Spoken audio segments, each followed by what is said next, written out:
देखते ही बिना मात्रा को मिलाए पढ़ नहीं पाते हैं। बच्चों को अधिक से अधिक पढ़ने का अभ्यास नहीं हो, बच्चे शब्दों को मौखिक रूप से नहीं जानते हो, इसके लिए क्या होना चाहिए? तो विभिन्न शोध बताते हैं कि हमारे कार्यशील स्मृति द्वारा जानकारियों को एक बार में याद रख पाने और प्रक्रिया कर पाने की क्षमता सीमित है।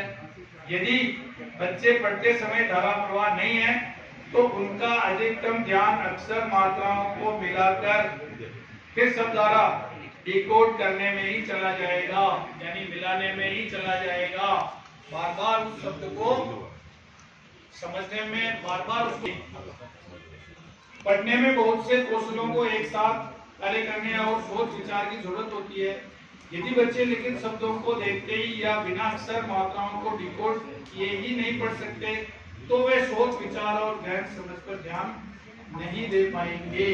धारा प्रवाह पठन शुद्धता होनी चाहिए, अक्षर मात्रा को मिलाकर शब्दों को बिना अक्षर मात्रा की गलती के उच्चारण करना चाहिए और प्रभावी गति, इसका आशय नहीं बहुत तेज गति और नहीं बहुत धीमी गति, बल्कि उस गति से पढ़ना जिससे कि पाठ की समझ बन जाए।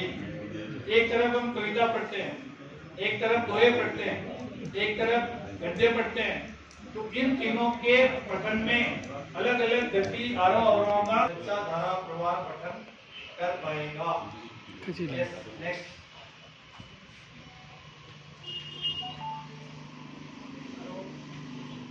अब धारा प्रवाह पठन के लिए क्या करना चाहिए?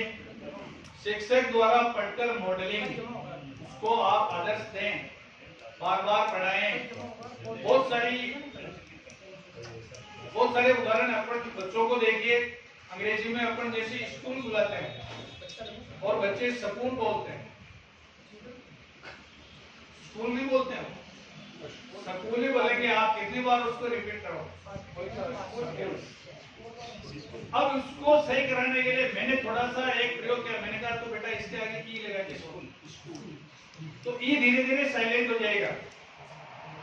ये धीरे धीरे जब वो बातचीत करेगा, बार बार उसके उपयोग में आएगा तो वो ई साइलेंट हो जाएगा और अपने आप उसके मुंह से स्कूल शब्द निकलेगा। तो शिक्षक द्वारा पढ़कर मॉडलिंग, विभिन्न तरह की पठन गतिविधि, फिर वही आगे जैसे शब्द बार बार प्लीज शब्द बुलाएं आप।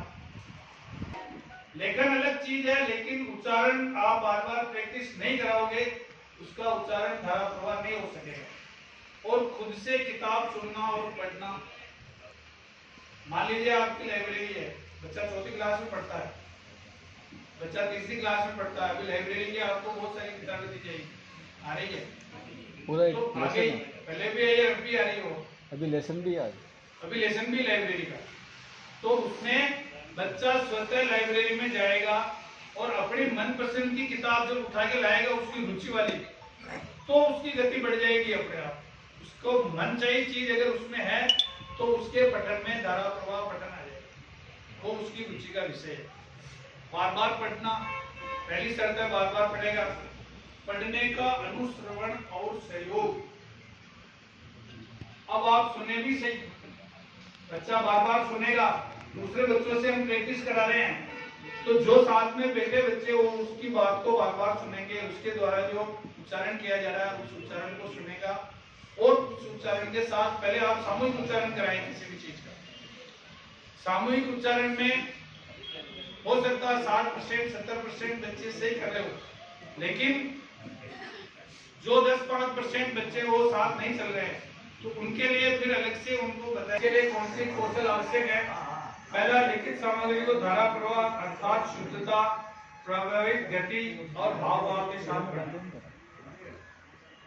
बहुत सारी चीजें अपने आप हम नहीं चाहते हाव भाव करना, फिर भी हमारे हाथ उड़ जाते हैं।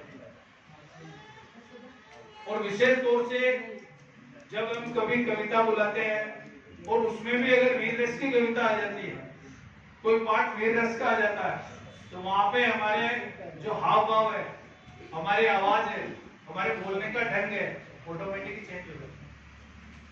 तो उसको हाव भाव और प्रभावित गति के साथ पढ़ना, लिखित सामग्री की भाषा और शब्दावली को समझ पाना, लिखित सामग्री को पूर्व ज्ञान से जोड़ पाना। पूर्व ज्ञान से जोड़ना बहुत जरूरी है। और पूर्व ज्ञान ही उसको आगे के लिए पढ़ने के लिए प्रेरित करेगा। एक कहानी पढ़ ली उसने पहले, आगे की जो कहानी आ रही है, या फिर अतः जैसे भाग 2, पहला भाग हमने पढ़ लिया, उसका पार्ट 2 है, और अतः फट से मिलते हैं ब्रेक के बाद। वो ब्रेक आपके लिए एक स्टॉपेज है, आपके लिए उत्सुकता बनी हुई है, हालांकि के लिए भी यही चीज है। पार्ट हो गया, आगे के पार्ट में अगर कुछ है तो वो उसके लिए उत्सुकता है, चलो आगे के पार्ट में क्या है।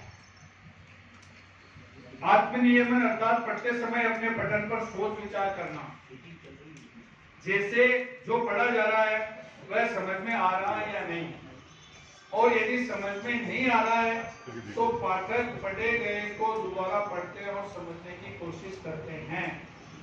हम भी ऐसा ही करें, बालक को लग जाए ऐसा, हमें लग जाए कि बालक इस जगह थोड़ा सकपका रहा, आगे नहीं बढ़ पा रहा, अपने आप को फुल्ली कॉन्फिडेंस महसूस नहीं कर पा रहा, तो उसको एक बार पुनः पढ़ाएं, उसको सपोर्ट करें, संलग्न दें।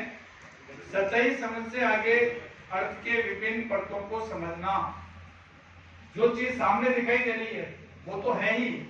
लीजिए आप आम का चित्र दे दिया, अब आम के बारे में आप उससे प्रश्न करते जाइए, अपने आप उसको सतही ज्ञान के अलावा उसका पूर्व ज्ञान भी पता हो जाएगा। हो सकता है वो कोई बात थोड़ी वो हो जाएगी। एक तो क्या कोई आम खट्टे मिल रहा है, एक बच्चों गए दुकान पे, एक गए माँ के खेत पे, एक गए माँ बहू की बाजारों पर हम उसको ये समझाएं तो भाई खेत पे आम का पेड़ होता है, वहां से लाके उसको विभिन्न जगह सेल किया जाता है, वो तरीका अलग अलग हो सकता है। आगे बढ़े।